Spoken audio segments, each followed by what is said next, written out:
Hello guys, welcome to my YouTube channel. So got apnalok my channel. So আজি মই এটা কথা কবলৈ আহিলো আমাৰ মৰমৰ জুবিন দা তেওঁ এটা এক্সিডেন্টত মৰিলে সো এক্সিডেন্টটো কি আছিল আমি নাজানো তেওঁ আমাৰ মৰম আছিল আমাৰ সকলো মৰমৰ আমাৰ অসমৰ হিয়ামঠ আছিল তেওঁ কিং আছিল তেওঁ লেজেণ্ড আছিল অসমৰ সো বৰদুখ তেওঁ বাবে গোটেই অসম নহয় ভাৰত নহয় গোটেই পৃথিৱী হেমিকি আছে সো দুখৰ খবৰ তেওঁ কেনেকৈ মৰিলে আমি এতিয়ালৈকে বিচাৰ হৈ আছে শ্যামকান্তু মহন্ত আৰু কি বুলি ক'ব পাৰি সিদ্ধাৰ্থ ছিংগাপুৰত কি হ'ল আমি নাজানিব হৈছে সো চৰকাৰে তেওঁক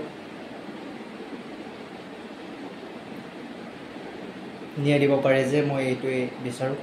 আমি বিচাৰোঁ নহয় আমাৰ সকলোৱে বিচাৰে আমাৰ সকলো গোটেই অসমৰ বাকী এজনে তেওঁ ভগৱান আছিল চাগে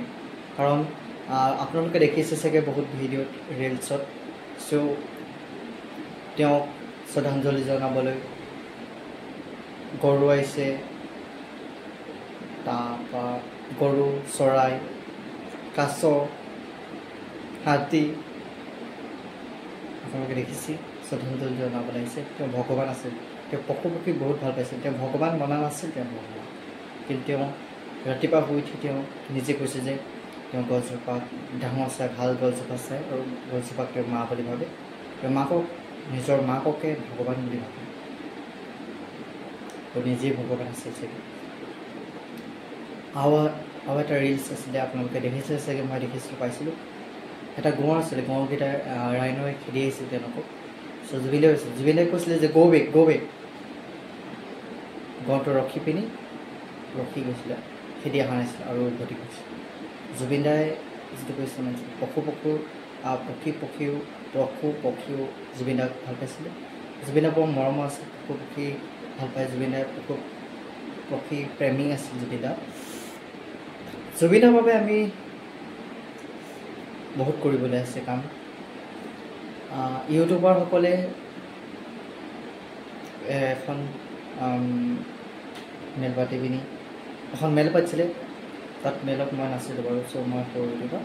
তাত ডিম্পু দা এনেকৈ বৰ চেলিব্ৰিটি আমাৰ অসমৰ ইউটিউবাৰ কেইকেইজনমান উপস্থিত আছে চ' তাত তেওঁলোকে পাতিছিলে যে কথাত জুবিনৰ বিষয়ে পাঠ্যপুথিত এটা লেচন হ'ব লাগে মই ভাবিছোঁ যে জুবিনৰ বিষয়ে এটা পাঠ্যপুথিত লেচন হ'ব লাগে আপোনালোকে ভাবে অসমৰ সকলো মানুহে ভাবে জুবিনৰ বাবে এটা লেচন হ'ব লাগে সেইকেইদিনতে আমি জুবিনদাৰ আমি স্মৃতিবোৰ পাহৰি গৈছোঁ যেনেকৈ নিউজ লাইভ প্ৰতিদিন টাইমত ভিডিঅ'বোৰ কমাইছে আগতে জুবিনদাৰ যেতিয়া দুৰ্ঘটনাত মৰিলে চ' তেতিয়া আমি ৰিলছ চাবই নোৱাৰোঁ বা ভিডিঅ' চাবই নোৱাৰোঁ জুবিনৰ কথাই ত' আমি ভাল পাইছিলোঁ কিন্তু এতিয়া জুবিনৰ ৰিলছ কমি গৈছে আৰু একমাহ আৰু এবছৰ পাছত জুবিনদাৰ বিষয়ে ৰিলছ নোলাবই চাগে ভিডিঅ'ত নোলাবই চাগে নবনাবই চাগে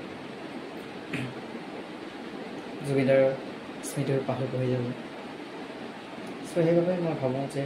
অসমৰ সকলো জিলাতে জুবিনদাৰ এটা মূৰ্তি হ'ব লাগে ডাঙৰ এই মূৰ্তিটোৰ তলত জুবিনদাৰ মানে জন্মৰ পৰা মৃত্যুলৈকে ডিটেইলছ কথা লিখা থাকে যে পঢ়িব পাৰে যে নৱপ্ৰজন্ম বস্তু ইউজ কৰিছিলে হাৰমনিয়াম গীটাৰ এইবোৰ মিউজিয়ামত ৰাখিব লাগে ফটো ৰাখিব লাগে চব ভাবোঁ জুবিনদাৰ নামত দলঙৰ নাম দিব লাগে ৰাস্তাৰ নাম দিব লাগে জুবিনদাৰ নামত হস্পিটেল খুলিব লাগে হস্পিটেল আৰু জুবিনদাৰ সংস্কৃতি জগতৰ এজন কলা মানে কিং আছিল লেজেণ্ড সংস্কৃতিৰ বিষয়ত তেওঁক ওপৰত ৰাখিব লাগে, তেওঁৰ নাম থাকিব লাগে সংস্কৃতিৰ জগতত। তেওঁৰ নাম লৈ যে সংস্কৃতি জগতত আমি সদায় জুবিন দা থাকিব, আমি জানো। চ' জুবিন দাৰ বাবে চেলত থাকিলে সদায় অমৰ হৈ থাকক তেওঁৰ স্মৃতিবোৰ। আমি সেই তাত জুবিন দাক ন্যায় দিবলৈ চেষ্টা কৰিম। সেই তাত আৰু এজন নাম কি আছিলে, শ্যামকান্ত মহন্ত। তেওঁলোকক যদি তেওঁলোকে ভুল কৰিছে, তেওঁলোকক শাস্তি দিব লাগে বুলি ভাবোঁ মই। আপোনালোকে